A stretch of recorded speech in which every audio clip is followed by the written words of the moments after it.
umidade.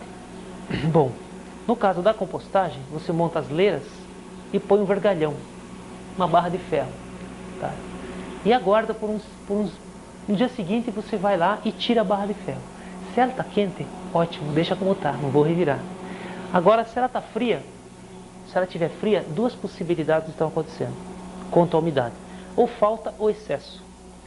Se for falta, você pega a enxada, corta, né? Tira um pouco a leira, assim você descasca a pilha e você vê se tem falta ou não. Se ficar muito seco dentro, é porque tem falta d'água. Então o que eu tenho que fazer? Cortar a leira, tombar e umedecendo, tombando e montando lá novamente. Enfio a barra de ferro. Aí no dia seguinte eu venho, tirei, opa, ótimo. Esquentou? Ótimo, deixa fermentar. Para compostagem. Excelente. Outra situação, eu vou lá, a barra de ferro está fria. Aí eu tiro, ela está até molhada, encharcada. Então eu corto a leira de compostagem e monto elas com pequenas alturas e em pequenas dimensões de largura. Estreitas, em comprimento, estreitas e compridas e com uma altura, mais ou menos a altura do joelho. Para quê? Para ela perder essa umidade. Quando ela perdeu essa umidade, eu coloco a barra de ferro. A temperatura esquentou novamente, ajunto essas pequenas leiras e amontoo. Dá trabalho, falando agora? Dá, porque vocês não estão habituados a trabalhar com esse material. Então no início a gente apanha um pouquinho, mas depois aprende. E uma técnica que a gente está vendo aqui no Vale do Paraíba, que é bem definido, né? Épocas de seca e épocas de chuva, é justamente essa. Lá na faculdade a gente constrói a pilha de compostagem de duas formas, dependendo do clima. Vê, eu trabalho com fator ambiental, porque São Pedro é um bom sócio quando você obedece ele. O São Pedro não é um bom sócio, né? Manda chuva, às vezes não é o momento. Então tem que saber, para saber, tem que entender o São Pedro para trabalhar com ele junto, né? Então é assim que a gente faz lá. Leira de compostagem, no verão, por chover muito, a gente constrói ela numa forma triangular. Para quê? Para que o excesso de água de chuva bata e escorra. E apenas uma pequena parte dessa água infiltre. No inverno, aqui no nosso caso, que é seco, né? No passado foi de maio a novembro, quase sem chuva, né? Eu precisava de água, porque venta muito. Engraçado, o vento resseca mais que o sol. E ressecava a leira, tinha que sempre colocar água. Aí a gente começou a adotar a seguinte prática. No inverno, construir a leira de uma forma trapezoidal. Apesar do desenho não estar representando essa forma, porque na verdade ela não fica, ela fica uma coisa desuniforme, né? Dessa forma, porque no inverno chove pouco. Então se chover, eu tenho uma maior área para absorção de água, né? Mais água será infiltrada. Então, em função dessa disposição da leira que eu construo, eu trabalho menos. E São Pedro faz a parte dele. No caso de haver necessidade de umedecer, essa água tratada nossa é recomendada? Não tem inconveniente. Não tem inconveniente. Não tem os ativos para bater os micro-organismos? Não, até, olha, tem produtores que usam água de sabesco, no caso, né? Sem inconveniente nenhum, não tem inconveniente algum. Agora, mais uma vez a questão da água, se você puxar água de um riozinho que tem um banhado, há riscos, né, de sanguessuga e você acabar introduzindo no esterco. Há riscos também de você pegar uma água que o agricultor na frente despeja esgoto, né? Então você vai ter um material sujo por ter uma... É até perigoso para você mesmo se contaminar, então tem que tomar esse cuidado também na questão da água, viu? Saber de onde você está captando essa água. Bom, então, outro fator importante é a presença do oxigênio, né? Como eu falei para vocês, quando vocês misturam todo esse material de granulometria de dimensões variadas, né, e composições químicas diversas, os micro-organismos vão atacar esse material e vão consumir. Só que para eles decompor esse material, eles precisam respirar. Então precisam de ar. Então quando você faz a pilha ou o curtimento, você tem que dar essas condições também. Como é que eu faço para dar essas condições? Eu misturo, como eu disse para vocês, com um sabugo de milho, sabe? Faz a debulha do milho, né? Tem aquele sabugo, é excelente, se enfia ali dentro, e aí cria poros que aquele fluxo de ar natural vai sendo até melhorado. E até a drenagem, se porventura chover e ensopar a tua leira, ele vai sendo drenado.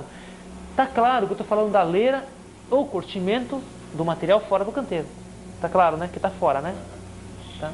É que às vezes ele está familiarizado com o assunto, né? E acha que... Uma vez um cara me ligou, levantou a mão perguntando: professor, mas isso é dentro ou fora? Eu falei: ele não entendeu, né? Fora do canteiro, tá? Que são medidas para evitar que esse material aqueça no canteiro. Então, existe essa questão da fermentação que precisa do oxigênio. Um ponto positivo disso tudo é que quando você faz a fermentação bem feita do material, tanto curtido quanto compostagem, como a temperatura se eleva, você vai matar os patogênicos. Você já vai inibir a germinação de uma boa, no caso, se tiver esse problema de semente de braquiária, já vai inibir uma boa quantidade de sementes serão inibidas a germinação devido ao aquecimento da temperatura. E até as tiriricas, que porventura vêm às vezes junto com o esterco e compromete o humus, também já podem ser eliminadas. E larvas de formigas também já são eliminadas, só pelo fato de ter aquecido a massa, né? E o controle se dá também da mesma forma como aquele da umidade. Na realidade, a umidade regula a aeração regula a umidade, então que é igual à temperatura. Está entendendo? É assim, temperatura baixa. Se não for, vai ser sempre a umidade que vai regular. Porque em função da umidade, o ar vai circular internamente. Aí você também revira ou irriga a massa para ela novamente aquecer e continuar o processo. Como eu falei para vocês, claro que vocês não vão ter um termômetro e todo dia não há necessidade. A gente, a título de estudo, fez e a gente chega a um gráfico assim, ó, temperatura ambiente, né, 15 graus. Depois que eu ajunto esse material para curtir ou fazer a compostagem, ela vem e sobe para praticamente 70 a 75 graus. Até achei interessante que eu tenho um slide ali que aparece eu colocando uma barra, né, de ferro na leira de curtimento. Aí um senhor que está assim falou, professor, então ela sobe, a temperatura sobe, como aquele gráfico que o senhor falou, quer dizer então que a gente tem que esperar derreter aquele vergalhão? Eu estava tirando sarro, né?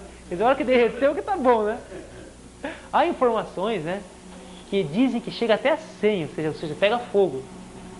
No caso para lixo, né, geralmente.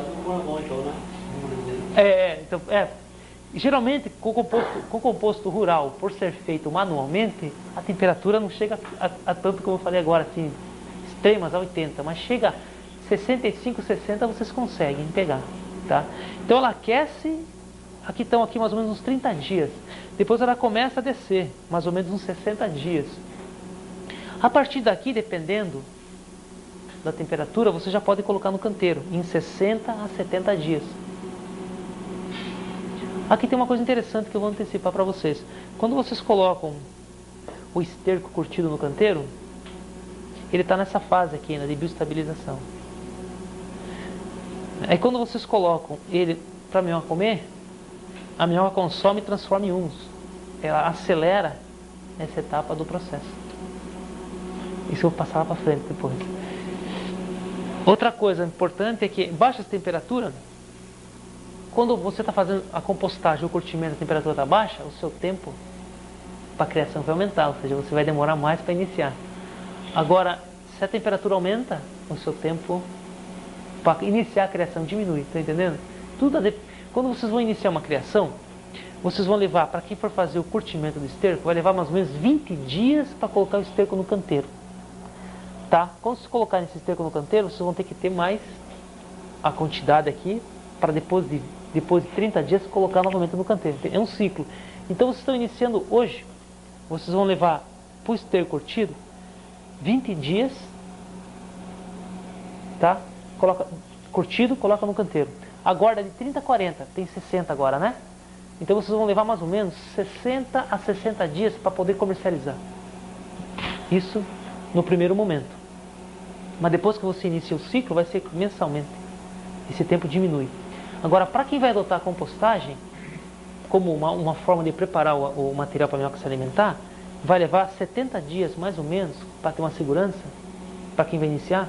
A gente consegue até 45, mas a gente faz uma série, como estão mais tempo estudando, consegue manejar. Mas para vocês que vão iniciar, vocês vão levar 70 dias para fazer a compostagem, para estar pronta. 70 depois coloca no canteiro. Dali 70 mais 40 vai dar 110 dias. Então para quem vai optar pela compostagem para economizar em esterco, vai levar 110 dias para comercializar o primeiro lote, né, do produto. E para quem vai fazer o curtimento via esterco, leva 20 mais 60, de 20 mais 40 a 60, então cai pela metade, né, quem vai usar a técnica do curtimento.